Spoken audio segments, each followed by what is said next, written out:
Barangay Love Stories. Love Stories.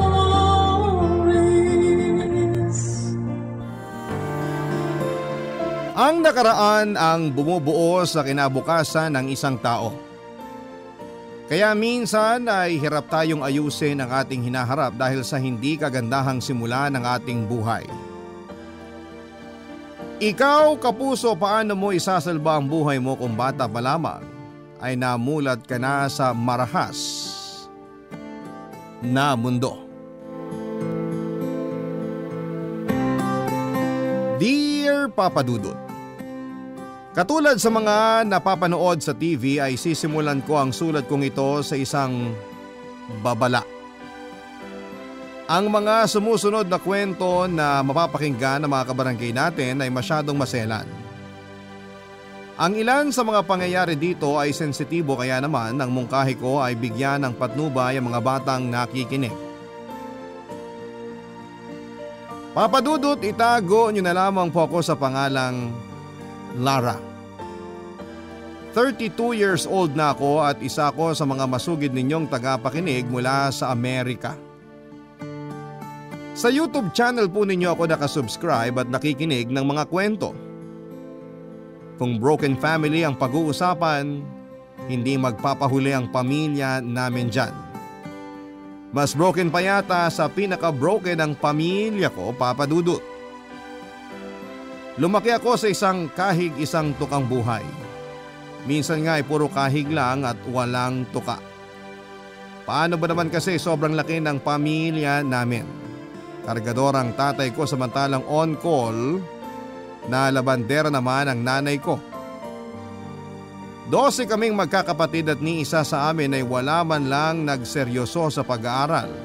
Ang iba'y naging tambay samantalang may mga kapatid naman akong maagang nagkaanak.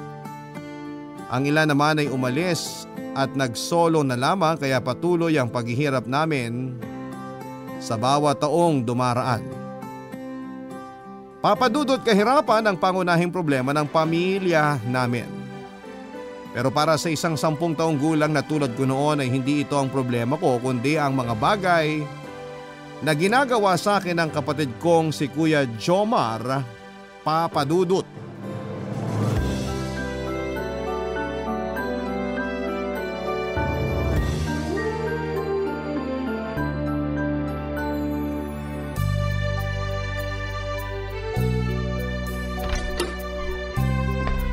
Kuya Jomar!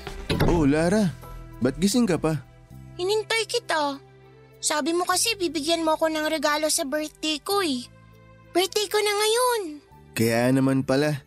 Happy birthday. Ilang taong ka na ba? 10 na ako. Nako, dalaga ka na pala. May regalo ka ba sa akin? Siyempre naman, meron. Nag-promise ako sa'yo, di ba? Nasaan? Wala naman akong makita eh. Teka lang, mamaya ako ipapakita sa'yo. Masyado ka naman excited. Dapat bago ko ibigay yung regalo mo, may gagawin ka muna sa akin. Ano namang gagawin ko? Masayin mo muna ako sandali. Pagod ako galing trabaho eh. Si kuya naman. Lagi mo na lang kung inuutosang magmasahe sa'yo. Sige na, bahala ka. Hindi ko ibibigay regalo mo. Maganda pa naman yun. Sige na nga. Halika, doon tayo sa kwarto. Nasaan yung mga tao sa bahay? Bakit parang walang tao dito? Tulog na sila. Sina ate naman lumabas. Sina nanay at tatay? Tulog na rin. Ikaw na lang ang gising? Ikaw talaga. Hinihintay ko yung regalo mo sa akin eh. Kuya, inaantok na rin ako. Ibigay mo na sa akin yung regalo ko para makatulog na ako. Sandali lang. Di ba nga mamasahihin mo pa ako? Teka. Ihiga lang ako. Ayan. Halika na. Ready na ako. Ano ba yan, kuya? Ayan, ganyan. Dina mo pa ng konti. Ayan. Mas maganda kung papatong ka sa likod ko. Okay. Uy, ang bigat mo na pala. Nagdadalaga ka na talaga ah. Kuya, last na to ah. Sa susunod, hindi na kita mamasahin. Oo, last na to, promise. Ay, pero alam mo ba kung anong mas magandang gawin kaysa sa masahe? Ano? Maligo. Ang bantot mo na eh. Kuya naman eh. Oo nga, bantot mo na. Maligo muna tayo bago ko ibigay yung regalo mo. Pero naligo na ako kaninang umaga. Kaninang umaga pa yun, gabi na ngayon. Sige na, tanggalin mo na yung damit mo. Kuya, nahihiya ako. Ba't ka naman mahihiya kuya mo ako? Dali na, ako magpapaligo sa'yo. Ikaw na lang maligo. Bukas na lang ako maliligo. Sabay na nga tayong dalawa maligo para mas masaya. Ayaw mo bang makuha yung regalo mo? Bahala ka. Ibabalik ko na lang to dun kung saan ko binili. Sige na nga. Ayan. O sige, magubad ka na. Bilang isang bata ay malaki ang naging tiwala ko noon kay Kuya Jomar. Masyado pang inosente ang tingin ko sa mga nangyayari noon kaya walang naging mali siya para sa akin kahit nasabay kaming naliligo. Natatandaan ko pa may mga pagkakataon noong siya ang nagsasabon sa katawan ko. Hindi lang yon ang ginagawa niya kundi pinaglalaroan din niya ang ibang parte ng katawan ko. Late ko nang na-realize na mali pala ang ginagawa niyang yon sa akin, Papa Dudut. Nung nagkaisip ako ay naasiwa na ako sa mga nangyayari. Kaso nga lang ay hindi ako makapalag kay Kuya Jomar. Gusto ko mang magsumbong ay palagi niya akong tinatakot na papatayin niya ako. Papatayin din daw niya ang lahat ng makakaalam. Kaya naman sa murang edad na yon ang kinakatakutan ko, Papa Dudut. Kaya naman hindi ako nagsumbong. Ilang taon din akong pinagsamantalahan ni Kuya Jomar. Lahat ng yon ay tiniis ko dala na rin ng sobrang takot. Mas matanda siya ng 10 taon kesa sa akin kaya wala akong laban sa kanya. Ni isa sa mga magulang at kapatid ko ay wala silang kaalam-alam sa kababuyang ginagawa sa akin ni Kuya noong mga panahong yon. Lumipas sa mga taon, pagtungtong ko ng college ay saka lang ako nakahanap ng lakas para ayusin ang problema ko. Sa halip na itago at takbuhan ay hinarap ko ito, Papa Dudut. Sa tulong na rin ng teacher kong si Sir Ramon na siyang naging kakampi ko tuwing nagkakaroon ako ng problema, Papa Dudut.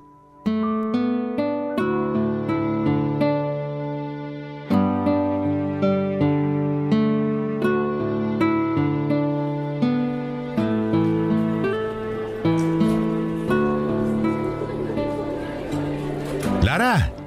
Good afternoon po, sir. Kamusta na yung group project nyo? Malapit na po matapos. Bilis ah.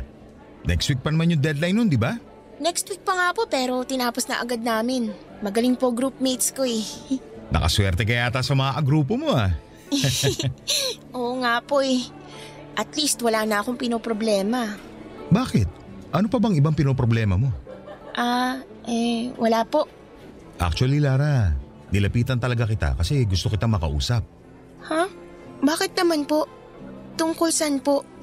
Napapansin ko kasi na pababa yung grades mo. Lalo na ngayong SEM. Yung activities mo hindi man lang umaabot sa passing score. Ganun po ba? Medyo hirap po kasi ako sa klase ngayon eh. Hirap ka ba talaga o may iba ka pang inaalala kaya ka nagkakaganyan? Hirap lang po talaga. Hayaan niyo po, babawi ako.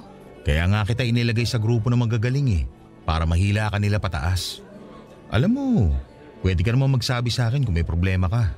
Wala po akong problema, sir. Kayo talaga. Marami ng estudyante ang dumaan sa akin. Alam ko kung anong itsura ng batang problemado. Si sir talaga. Wala po akong problema. Iba yung mga lumalabas sa bibig mo kesa sa sinasabi ng mga mata mo Matagal ko na rin kasing napapansin na palagi ka nagsosolo. Hindi ka na sumasama sa mga kaibigan mo. Lagi kang mag-isang nakaupo sa sulok, nakatunganga, na parang ang lalim ng iniisip. Gusto ko lang po talagang mapag-isa minsan. Bakit gusto mo mapag-isa? May rason yan. Si sir naman, bakit parang kino-corner niyo naman ako? Nag-aalala lang ako sa'yo. Siyempre, isa ka na sa mga estudyante ko na malapit sa akin. Ayaw ko lang na mapag-iwanan ka. May mga problema lang po kasi ako sa bahay na parang di ko na kayang harapin pa eh. Tulad ng ano? Mga magulang mo ba ang problema? Naku, hindi po. Pera ba ang problema mo? Kasama na rin po yan pero hindi po yung pinoproblema ko ngayon. Ano? Pwede mo bang ikwento sa akin? Baka matulungan kita. Kung sasabihin ko po ba sa inyong totoo, ipapangako niyo bang hindi niyo to ipagsasabi kahit kanino? Oo naman. Lahat ng ino-open sa akin ng mga estudyante ko, walang nakakaalam. Magaling ako magtago ng sikreto. Subukan mo ako. May kuya po ako sa bahay. Ginagalaw niya po ako, sir. Ha? Anong ibig mo sabihin ginagalaw? Pinagsasamantalahan ka niya? Opo, simula pagkabata, hindi niya na po ako nilubayan. Hindi ka ba nagsumbong sa mga magulang mo? Takot po ako eh. Baka saktan ni kuya sina nanay at tatay. Sa pulis. Dapat magpatulong ka sa pulis. Krimen niyang ginagawa niya sa'yo. Sir, wag po. Hayaan na lang natin siya. Ayoko po ng gulo. Hindi mo po kilala si Kuya Jomar. Kaya niyang pumatay ng tao. Kahit na. Hindi maganda ang ginagawa niya sa'yo. Sir, nag-promise po kayo na walang makakaalam sa mga sinabi ko sa inyo. Huwag ka mag-alala. Hindi ko ito ipagsasabi pero kailangan may gawin tayo dyan. Ako na pong bahala kay Kuya, sir. Ang gusto ko lang naman, may makausap tungkol sa problema ko kasi sa totoo lang, ang bigat na. May mga times na hindi ko na po kaya. Mabuti at nabanggit mo sa akin. Sana kahit paano gumaan yung mga karga-karga mo. Kung gusto mo maglabas ng sama ng loob, nandito lang ako, Lara. Tandaan mo, pwede mo akong lapitan at kausapin. Salamat po, sir.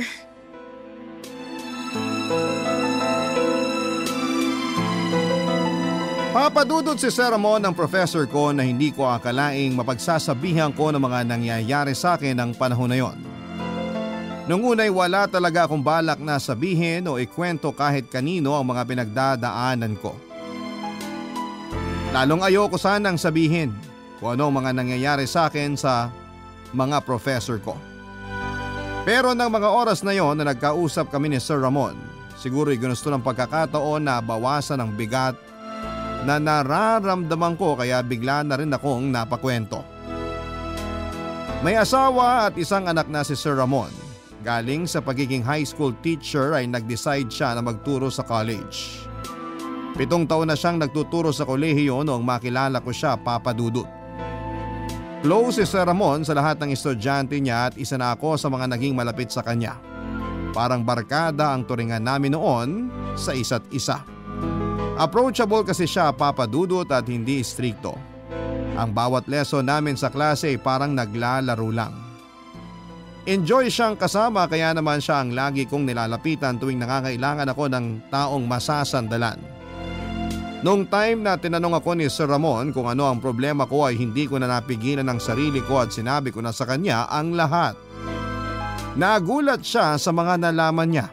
Sa katunayan ay gusto na niya noong isuplong sa mga pulis si Kuya Jomar pero pinigilan ko siya, Papa Dudut. Hiniling ko kay Sir Ramon na sana'y walang makakaalam ng sekreto ko lalo na ang pamilya ko. Nangako naman si Sir na hindi niya ipagsasabi ang mga nalaman niya. Pero pagkatapos noon ay doon na nagsimulang lumala ang mga kaganapan sa buhay ko, Papa Dudut. Barangay Love Stories. Barangay Love Stories. Simula noong nalaman ni Sir Ramon ang kahalayang ginagawa sa akin ni Kuya Jomar ay hindi na siya pinatulog ng kanyang konsensya.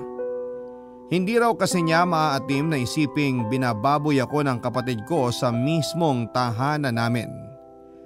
Gumawa ng paraan si Sir Ramon para ilayo ako kay Kuya Jomar. Nagulat na lamang ako noon, Papa Dudut, noong biglang nagpakita si Sir sa bahay namin. Bigla akong binalot ng kaba at takot na baka sabihin nito ang totoo sa mga magulang ko. Saka na lamang ako nakahinga ng ibang bagay pala ang sadya nito. Papa Dudut, inalok ako ni Sir Ramon na mamasukan sa kanyang bilang kasambahay. Dahil sunod-sunod na noon na mga gastusin sa school ay naisip niyang kunin ako para tulungan ang asawa niya sa mga gawaing bahay. Sakto dahil nakwento ko noon kay Sir Ramon na naghahanap ako ng sideline dahil gusto kong maging working student. Hindi na ito sinayang ng mga magulang ko.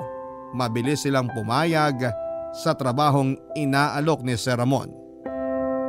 Agad akong lumipat sa bahay ng professor ko, Papa Dudut. Yun lang daw kasi ang tanging paraan na naisip ni Sir Ramon para mailayo ako mula sa Kuya Jomar ko. Sobrang laki ng pasasalamat ko sa kanya dahil dito ay nawala ang problema ko at nabigyan pa ako ng trabaho. Tumagal ng ilang buwan ang pananatili ko kina Sir Ramon bilang kasambahay. Wala naman noong naging problema hanggang sa isang gabi isang bagay ang ginawa ni Sir Ramon na nagpabago ng pagtingin ko sa kanya, Papa Dudut.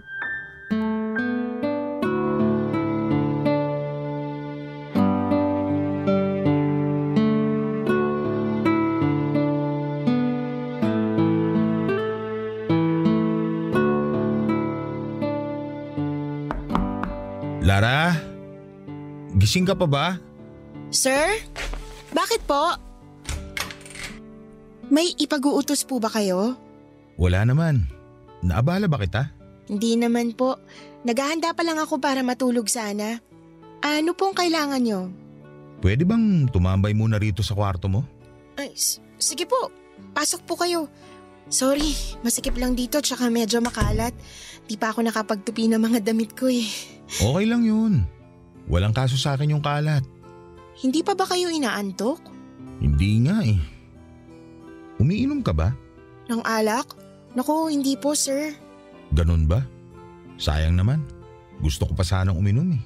Tama nga yung naaamoy ko. Kayo yung amoy alak. Bakit po kayo umiinom? May pasok pa bukas ah. Nagpapaantok lang. Bakit naman po hindi kayo makatulog? Naiisip kita eh. Ha? Ako? Bakit niyo naman ako iniisip, sir? Hindi lang maalis sa isip ko yung pinagdaanan mo. Napakahabang panahon na ginagalaw ka ng kapatid mo. Buti nakakayanan mo yun. Nakaya kong lampasan lahat ng yun dahil sa takot. Takot na saktan niya ako, nasaktan niya mga magulang namin. Nakatatak na sa utak ko yung mga pagbabanta niya sa akin simula nung bata pa ako eh. Grabing traumang inabot ko sa kanya. Pero ni isang beses ba, hindi mo nagustuhan yung ginagawa sa'yo ng kuya mo? Sir, anong klaseng tanong yan? Lasing na ba kayo? Curious lang ako. Gusto ko lang malaman kung nai-enjoy mo rin ba yung ginagawa ninyong dalawa. Bastos? Paano ko i-enjoy yung panghahalay sa akin ng mismong kapatid ko? Nakakadiri kayo, sir. Eh paano kung hindi mo kadugo yung gagawa sa'yo nun? Okay lang ba sa'yo? Sir, pwede bang lumabas na lang kayo ng kwarto ko? Kung ano-ano nang pinagsasasabi niyo, matutulog na po ako. Wag muna. Kinakausap pa kita eh. Ayoko na pong pag-usapan ng kuya ko. Eh ako, gusto mo ako na lang? Ano bang pinagsasasabi niyo, sir? Try mo ako. Tiyak na mas magaling ako kaysa sa kuya mo. Sir. Kahit one time lang. Lumayo po kayo sa akin. Huwag kang lalapit, sisigaw ako. Walang makakarinig sa'yo kahit sumigaw ka. Nasa kabilang bahay ang asawa at anak ko. Sir, please. Aalis na lang po ako. Ba't ka naman aalis? Hindi pa tayo nagsisimula eh. Gusto mo rin naman ako, hindi ba? Aalis na lang ako. Sabing huwag ka muna umalis eh. Aray ko, sir. Dito ka muna. Nasasaktan po ako. Sir, tama na po. Ito gusto ko sa'yo. Itiwan niyo ako. Bango mo. Lara! Bumalik ka rito! Tulong! Lara!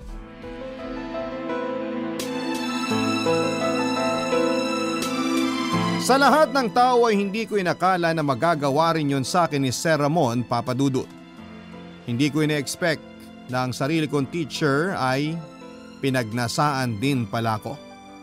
Akala ko ay nagwo-worry siya. Akala ko ay gusto niya akong tulungan, yun pala ay may iba din pala siyang motibo. Kaya niya ako inimbitahan sa pamamahay nila. Nang makatakas ay dumiretso kagad ako sa bahay namin at gulat na gulat noon sina nanay nang makita kong umiiyak na umuwi. Pero kahit na anong tanong nila sa nangyari ay hindi pa rin ako nagsalita, Papa Dudut. Kapag kasi sinabi kong pinagtangkaan akong halayin ni Sir Ramon ay baka walang maniwala sa akin dahil para sa lahat ng tao ay mabait siya, matulungin at para bang hindi niya kayang gawin ang ginawa niya sa akin.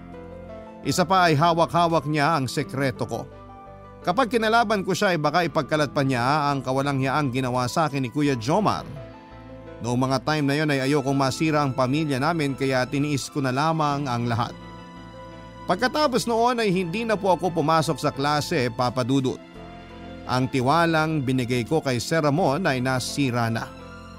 Nakaramdam ako ng takot sa kanya. Ang trauma ko ay nagsimulang maramdaman ko. Simula pagkabata ay mas pinalapan niya ang mga naranasan ko. Kaya naman minabuti kong huwag na lamang magpakita pa sa eskwela.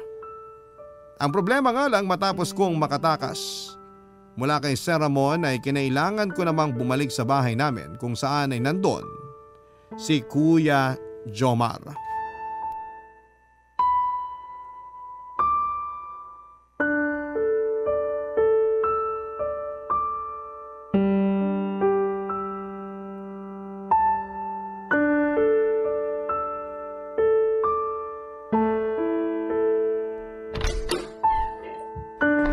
Oh, Lara, mabuti naman naisipan mong bumisita rito sa bahay. Akala ko nakalimutan mo nang may pamilya ka eh.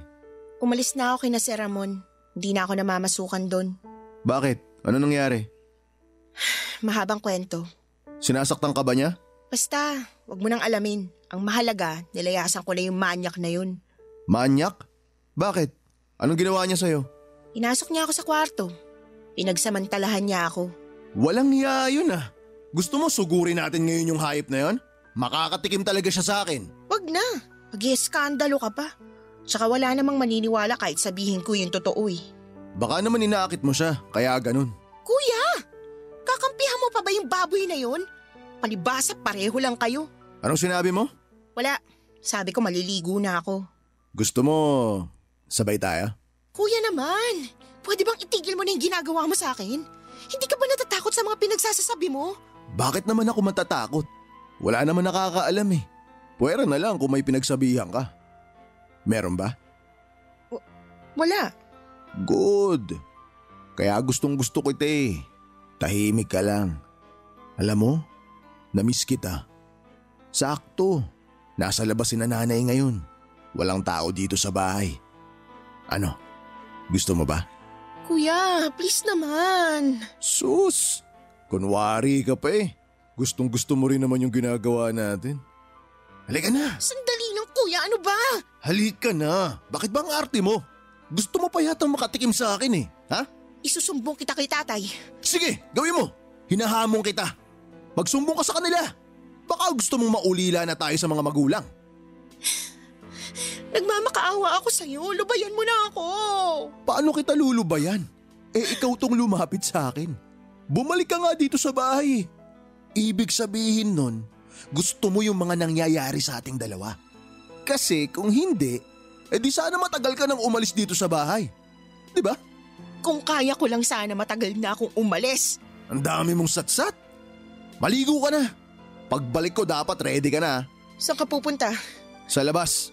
Bibili ng maiinom. Pampainit ng katawan. O sige na. Maligo ka na. Alam ko namang sabik ka na rin sa akin eh.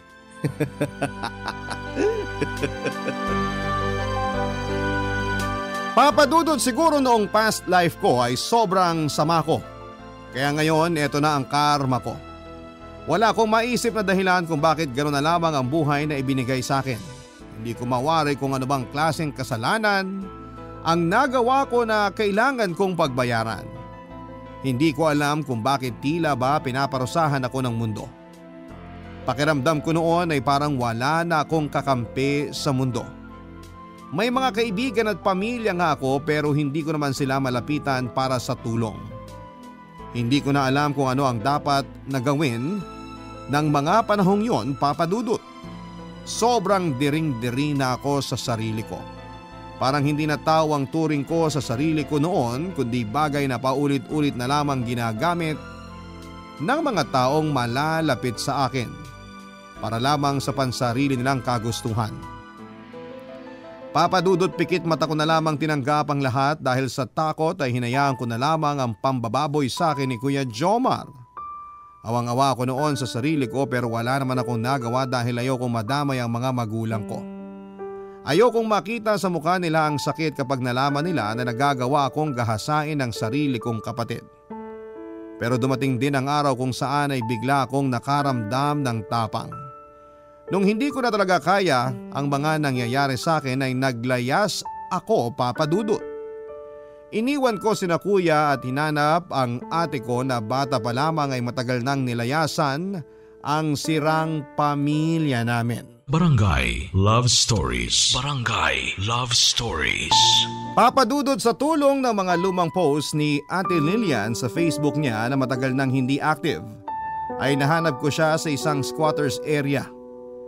5 taon din simula nung huli ko siyang nakita at sobrang laki ng pinagbago niya, papadudot.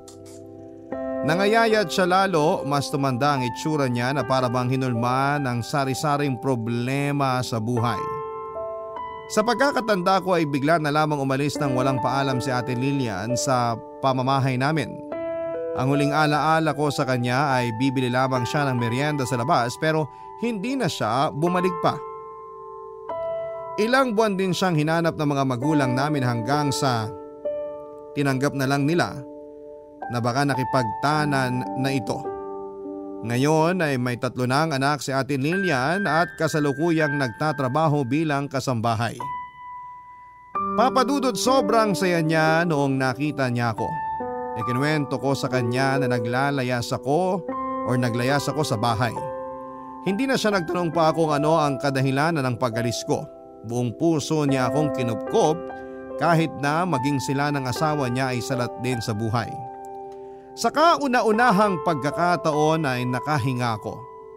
Noon ko lang naramdaman ang pakiramdam na makalaya mula sa unos ng kinalakhan ko, papadudot.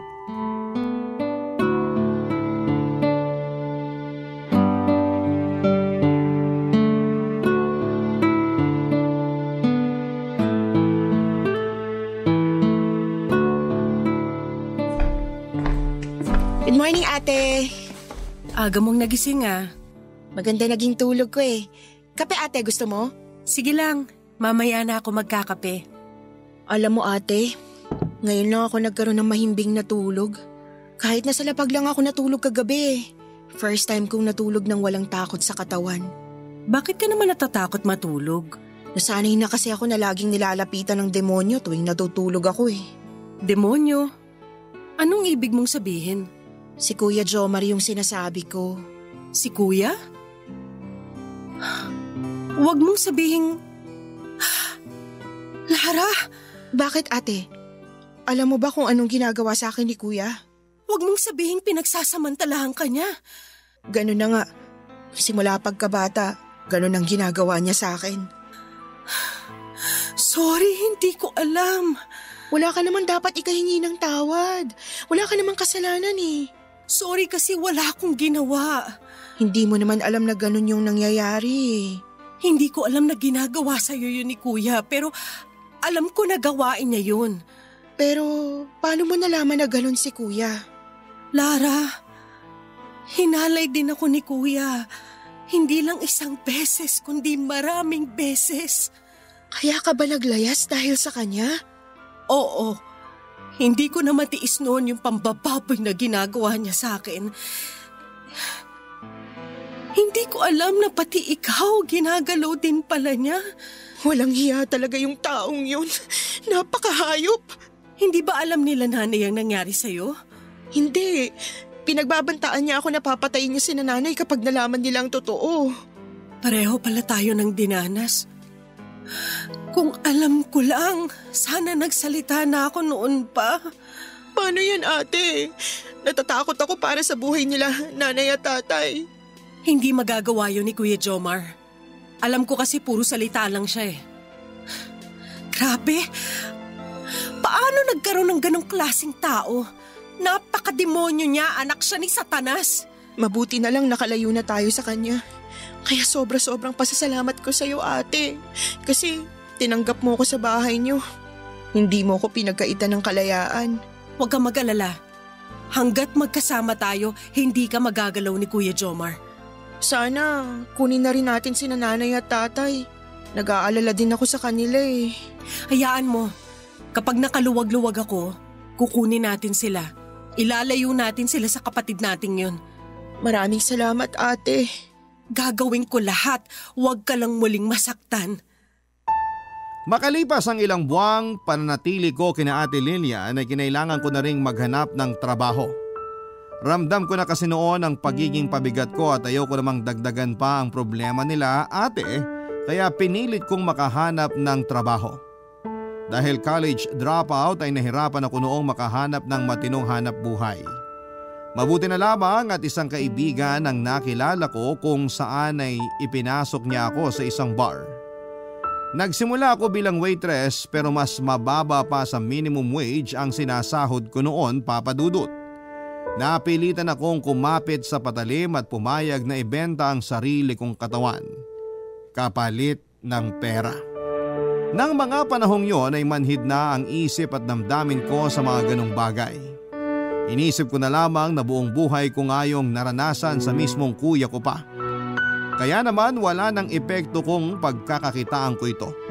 Total ay sira na ang dignidad ko, ay hinayaan ko na lamang na maging katulad ako ng isang kalapate na mababa ang lipad. Hindi man ito ang buhay na ninanais ko, ay ito naman ang buhay na kinailangan ko para makakain ako at mapakain ko ang mga mahal ko sa buhay. Hindi ako proud na naging bayaran akong babae, Papa Dudut. Pero hindi ko rin kinakahiya na ang trabahong yon ang naging dahilan kung bakit unti-unti ay umayos ang buhay ko. Ilang taon akong naging prostitute. Kahit papaano ay natahimik naman ang buhay ko noon sa kabila ng ganong klase kong trabaho.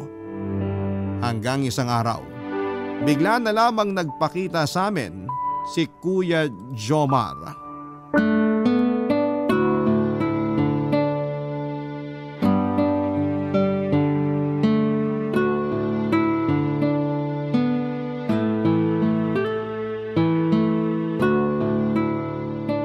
Ate, eto na pala yung ambag ko sa upat kuryente. Hawakan mo na muna. Bukas pa ako makakadilihensya ng pandagdag natin dyan. Sige, ako na lang muna magbabayad para sa buwang to. Talaga? Naku, salamat. Wala yun. Alam ko naman na may mga anak kang binubuhay eh. Mukhang maganda ang napasok mong trabaho ah. Naku, totoo yan. Kung alam mo lang, sobra-sobra magtip yung mga customer namin sa bar. Mabuti naman at nakahanap ka ng maayos na trabaho. Mabuti nga yung trabaho ko, pero kung maayos, ewan ko lang. Bakit? Hindi ba maganda yung trabaho mo? Basta, wag mo nang intindihin yun. Ang mahalaga, may pinagkukuhaan na ako ng panggastos natin. Ikaw, kinakabahan ako sa'yo eh. Baka mamaya kung ano-ano na yung pinasok mo. Wag kang mag-alala, ate. Alam ko tong pinapasok ko. Oh, may tao yata. Sino namang bisita natin sa ganito kaagang oras? Ako na magbubukas.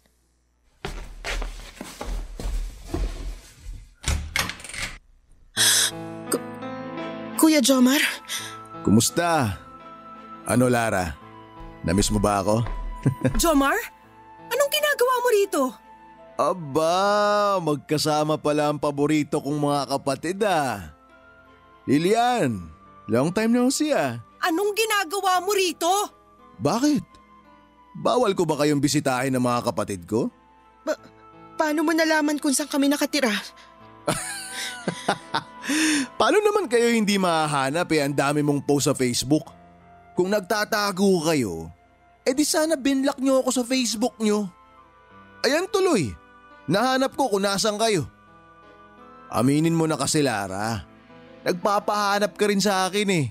No? O paano ba yan? Nandito na ang kuya. Susunduin na kita. Wala kang susunduin. Umalis ka na rito. Bakit mo naman ako pinapalayas agad, Lilian? Ganyan ka ba tumanggap ng bisita? Papasukin niyo naman ako. Hindi ka welcome sa pamamahay ko. Umalis ka na! Okay. Madali lang naman akong kausap. Lara, halika na. Hindi ako sasama sa'yo. Anong hindi ka sasama? Ayokong sumama sa taong manyakis. Sinong manyakis? Ako?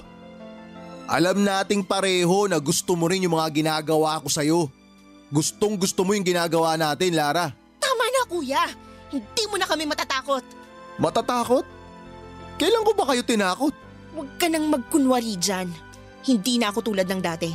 Hindi mo na ako magagalaw. Ah, talaga ba? Di ka natakot kahit mawalan ka ng nanay at tatay? Sige, subukan mo. Tanod ang asawa ko. Isang tawag ko lang sa kanya, ipapadampot ka namin dito ora mismo. Gaya ka naman pala matapang, Lare.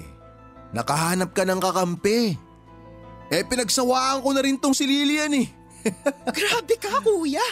Paano mo naaatim sabihin ang mga bagay na yan? Ayaw mong umalis? Sige, lapitan mo pa kami at ako mismong gigilit sa leeg mo! Relax, relax. Galit na galit naman kayo. Eto na. Alis na ako. Huwag ka na magpapakita sa buhay namin! Hayop ka! Matapos ang araw na yon ay hindi na ulit nagparamdam sa amin si Kuya Jomar.